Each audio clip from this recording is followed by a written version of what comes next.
Bom dia a todos.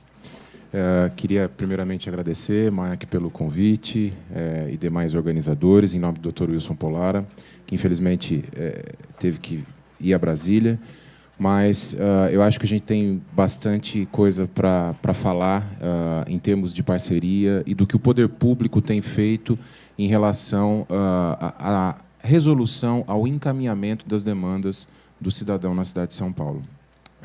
Bom, eu acho que um exemplo clássico e claro de parceria está aqui, né, o CIES, uma parceria transformadora com prefeituras, com estados. Eu acho que isso mostra um pouco do poder da integração entre o público e o privado, né, e como isso pode transformar, de fato, a vida das pessoas. Mas eu acho que eu montei rapidamente uma estrutura de raciocínio aqui para a gente desenvolver juntos. Eu acho que a primeira pergunta é assim, ó, que problema nós enfrentamos hoje, do ponto de vista de saúde pública e privada, né? Quais são esses problemas? Então, falando um pouquinho dos problemas que vocês muito bem conhecem e que o poder público e a iniciativa privada também conhecem, nós temos dificuldades e passamos por transições ao longo do tempo, né? Nós passamos, por exemplo, nesse momento, por uma transição demográfica. A população envelhece. E, ao envelhecer, existe uma epidemiologia em torno do envelhecimento, né? Existe uma transição nutricional. O nosso modo, a nossa forma de se alimentar vem mudando ao longo do tempo. E isso também muda o quadro de sintomas e de doenças que se instalam ao longo da vida, né?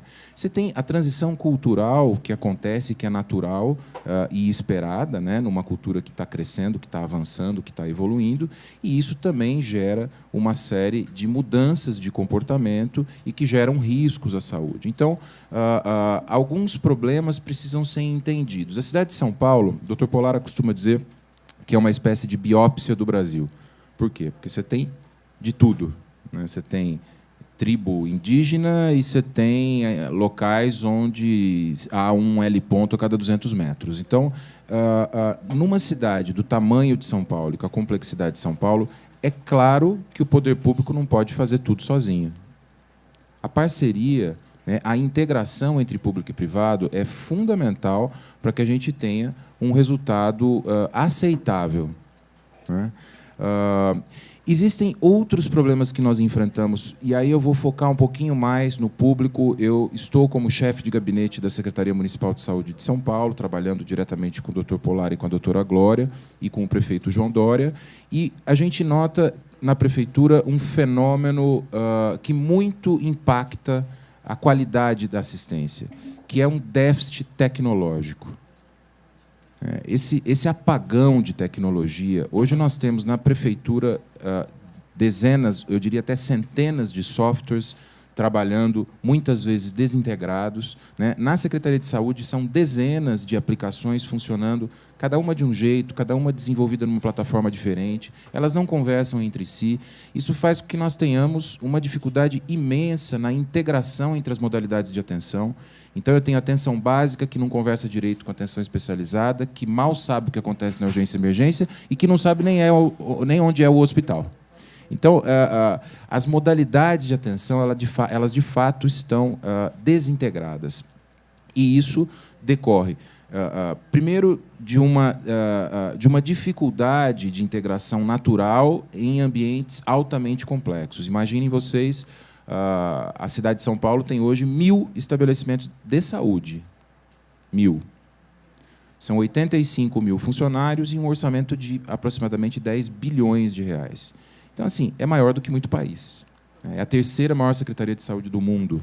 Então, como enfrentar os problemas que a realidade apresenta com todas as dificuldades que a gente tem? Então, é claro que doenças crônicas não transmissíveis também crescentes empurram e pressionam esse modelo para que seja mais eficiente. Um fato que o Dr. Roberto sabe muito bem disso e que é um obstáculo às parcerias e também ao avanço da qualidade assistencial, que é a fricção burocrática. O público ele tem uma característica que foi construída ao longo das décadas, mas que representa um obstáculo hoje para as parcerias, que é justamente a burocracia que está em torno do que é público. Isso é uma coisa que eu acho que já foi ou é uma preocupação de todos nós, e a burocracia ela tem uma parte boa, porque ela dá segurança jurídica, ela dá pertinência, né, para as integrações e para as parcerias, mas, por outro lado, ela atrasa processos, ela impede, às vezes, algumas parcerias de acontecerem por questões meramente formais. Então, a questão da burocracia é algo que nós, internamente, trabalhamos para romper, né, para minimizar, para mitigar os efeitos dessa burocracia, mas isso tudo depende muito de regras que estão estabelecidas em outros níveis, inclusive no nível federal. Então, isso é um dos obstáculos às parcerias público-privadas, mas que não é um obstáculo intransponível, né?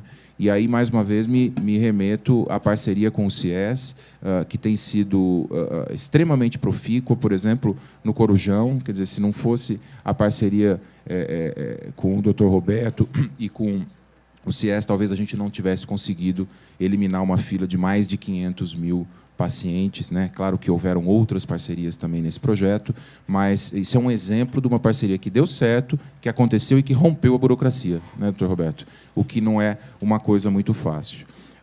Outro aspecto importante e que responde à pergunta que problema enfrentamos, porque eu acho que quando a gente delimita bem o problema, fica mais fácil de falar sobre soluções, né? É a integração entre os entes federados.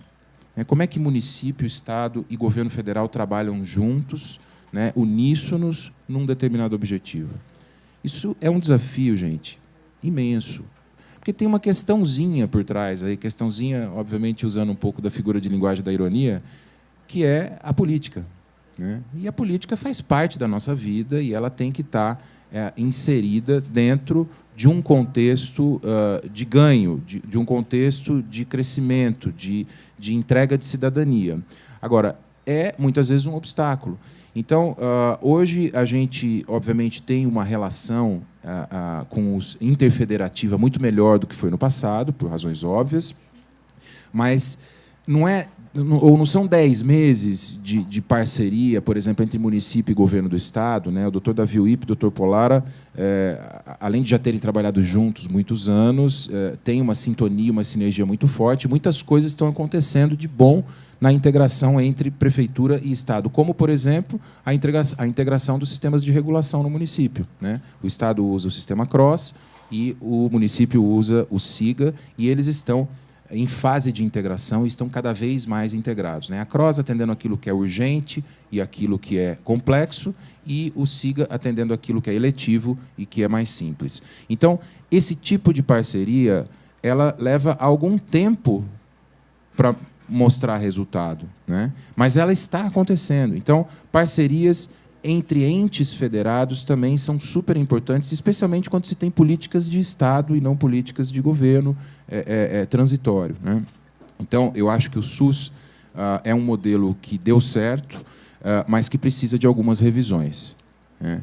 O doutor Polara tem repetido o seguinte: não falta dinheiro, não falta médico e não falta leito. E tem como evidenciar isso. Um exemplo bem simples. O Estado de São Paulo, com seus quase 600 hospitais filantrópicos e públicos, tem uma média de permanência de 7 dias e uma taxa de ocupação de 58%. O que significa o quê? Que nós estamos usando o dobro do tempo, a metade dos leitos. Isso é uma evidência de ineficiência. Então, em tese, não deveria faltar leito. Falta porque a gente usa o dobro do tempo, a metade dos leitos. Então, aí falta mesmo. Então, neste modelo que vivemos hoje, falta dinheiro, e falta muito dinheiro. Talvez todo o dinheiro do mundo não seja capaz de suprir as necessidades do modelo atual. Agora, se nós pensarmos num modelo mais inteligente, estruturado em redes, que é a grande luta, né, da Secretaria de Saúde de São Paulo hoje, é estabelecer redes. Redes de atenção, onde eu use a economia de escala como um princípio importante para obter resultado. A estrutura em rede significa assim: eu não posso ter um serviço ou um hospital que atenda tudo, de unha encravada à neurocirurgia. Isso não faz sentido. Não existe um serviço, um restaurante não é assim, um cinema não é assim. Existem públicos, existem demandas a serem atendidas por níveis de densidade tecnológica específicos. Então, eu tenho... E o Dr. Pollara fez isso muito bem quando era secretário adjunto de Estado, onde ele dividiu os hospitais do Estado em hospitais estruturantes, que são hospitais de alta complexidade, hospitais estratégicos, que fazem aquilo que é eletivo e rápido, e os hospitais essenciais ou de apoio, que são aqueles que atendem à necessidade dos doentes crônicos e de longa permanência. Eu não posso, num mesmo espaço, fazer tudo isso, porque, senão, eu perco em economia de escala, eu deixo de ter um fluxo adequado para esse paciente, e aí, claro, todo o dinheiro do mundo é pouco, porque vai muito dinheiro para o ralo, né?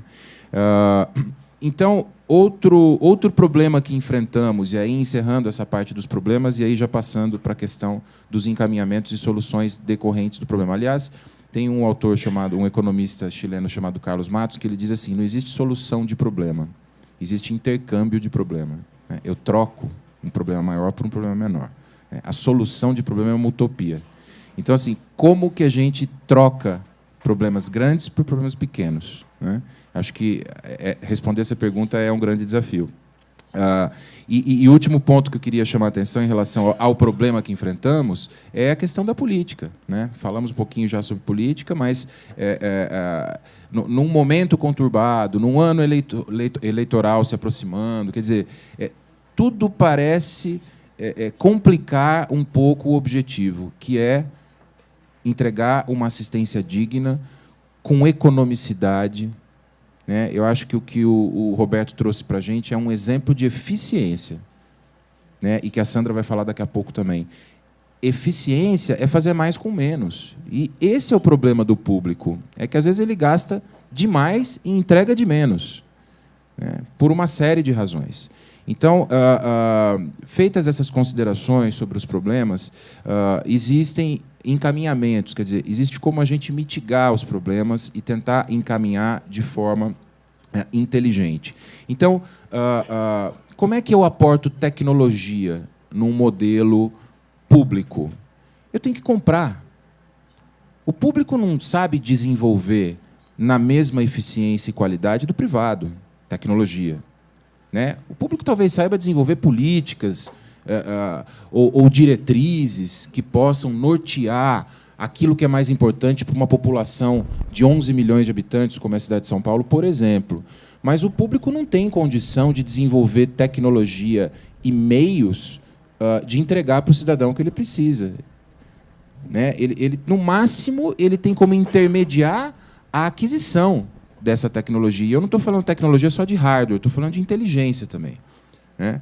O público precisa comprar a inteligência do privado, senão ele não avança. Até porque ele não foi criado para desenvolver inteligência, né? O público está ali para atender uma necessidade, uma demanda, e não existem estruturas dentro da administração pública focadas, por exemplo, em inovação. Não tem. Sabe, você pode até dizer, alguns entes inovam, né? Mas a inovação não está no DNA da coisa pública. A inovação está no DNA do privado. E eu não consigo enxergar como é que a gente pode avançar, de fato, em políticas públicas inteligentes sem inovação, né? Até porque, fazendo a mesma coisa, a gente vai obter os mesmos resultados. Então, a gente precisa fazer coisas diferentes. E quem vai dizer para a gente o que é diferente e o que vale a pena? Muitas vezes é o privado. Não que o público não possa fazer isso, gente, mas, entendam, é uma questão de natureza. A natureza do privado é inovar e fazer mais com menos. O público nem sempre tem essa natureza. E é aceitável que seja assim, né? Nem sempre... Por exemplo, nós temos uma unidade básica de saúde em Marcilac, que é o extremo sul do município de São Paulo, que tem uma equipe de saúde da família e que atende 800 pessoas, de origem indígena, a maior parte delas. Uma unidade básica de saúde, viável do ponto de vista econômico, tem que ter pelo menos 5 equipes de saúde da família e atender em torno de 20 mil pessoas. Aí cada equipe vai me custar mais ou menos uns R$ 82 mil por mês. Cada equipe de saúde da família. Isso é o que a economia de escala me ensina. Agora, lá em Marcilac, sabe quanto custa essa equipe? R$ 220 mil. Uma equipe de saúde da família. Ela custa 3 vezes o que custaria se houvessem 5 equipes nessa unidade. Agora, dá para eu falar, não, então, como essa unidade não é viável, vamos tirar essa unidade de lá porque ela não se paga. O público não faz isso, porque não é a natureza dele, né? Então, entendendo a diferença entre público e privado e aceitando que o privado pode trazer inovação para dentro do público, a solução é a parceria. Não tem outra, né? Quer dizer, isso se a gente quiser crescer e se a gente quiser avançar rapidamente. Existem correntes que são contra a parceria, que acham que o público tem que andar com as próprias pernas e que a empresa é predadora, né? Vocês já ouviram esse papo? Já ouviram? Ou não? Aqui acho que faz 13 anos. Tá, Então, gente, eu acho que tem espaço para todo tipo de reflexão. E eu acho que existem empresas que até podem ser predadoras. Enfim, isso faz parte. O mercado tem empresa, tem predador e o público também, né? Não sei quem tem mais. Mas, na verdade, o que nós precisamos é entender como essas parcerias podem acontecer, romper a fricção burocrática e fazer as coisas acontecerem de fato, né? O nosso prefeito é um entusiasta de parcerias, uma pessoa consciente sobre o papel do público em relação ao privado e vice-versa. Então, nós estamos num momento muito bacana, né? É um momento onde a gente pode, de fato, se aproximar. Eu não quero me estender muito, até porque a gente tem mais pessoas que vão participar dessa conversa na mesa, mas eu queria deixar uma dica para vocês em relação a essas parcerias e como a gente pode cada vez mais estar próximos. O governo João Dória publicou recentemente, na verdade, no dia 10 de julho, um programa de metas. Esse programa de metas são 52 metas, onde ele define quais são as grandes prioridades do governo para os próximos 4 anos, né? Essas metas, elas contêm projetos estratégicos que estão num nível de detalhamento bem bacana e centenas de linhas de ação. Muitas. Na saúde, por exemplo, são das 52 metas, 10 metas têm relação direta com a saúde. Nós temos, acho que, 80 projetos estratégicos e quase 600 linhas de ação. Só a Secretaria de Saúde do município de São Paulo. Isso é uma grande oportunidade para conhecer quais são as necessidades do público hoje, nas mais diversas áreas, né? Estamos falando aqui de saúde, mas poderíamos estar falando de educação, de segurança, de mobilidade, de assistência social. E como que essas parcerias podem acontecer com base nas prioridades do governo. Então, no site planejasampa.prefeitura.sp.gov.br existe esse plano de metas detalhado. planejasampa.prefeitura.sp.gov.br. Lá existe, então, uma diretriz, né, para onde está indo a administração pública, especificamente na saúde. Temos 10 metas, 80 projetos estratégicos e quase 600 linhas de ação. Ali vocês podem entender um pouquinho do que é prioridade, o que foi definido como prioridade para a gente, né? Inclusive em diálogo com a iniciativa privada, com os nossos parceiros, né? O Dr. Roberto sempre se colocou à disposição para refletir sobre o modelo. Aliás, o que nós avançamos em termos de Corujão, em termos de Doutor Saúde, foram políticas construídas em conjunto, né? Isso não saiu da cabeça de uma pessoa, isso saiu de uma construção com o grupo, o próprio Richard participando também bastante da concepção de diretrizes, de modelos e de ideias para entregar mais com menos, né?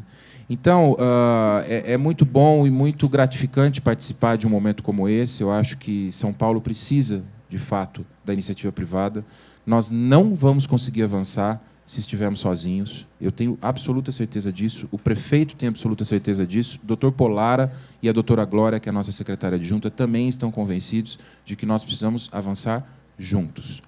Nós não temos os recursos necessários para atingir os nossos objetivos. Esses recursos estão na mão, parte desses recursos estão na mão de vocês. E a gente conta com vocês para avançar e para entregar para São Paulo uma saúde mais digna e melhor. Muito obrigado.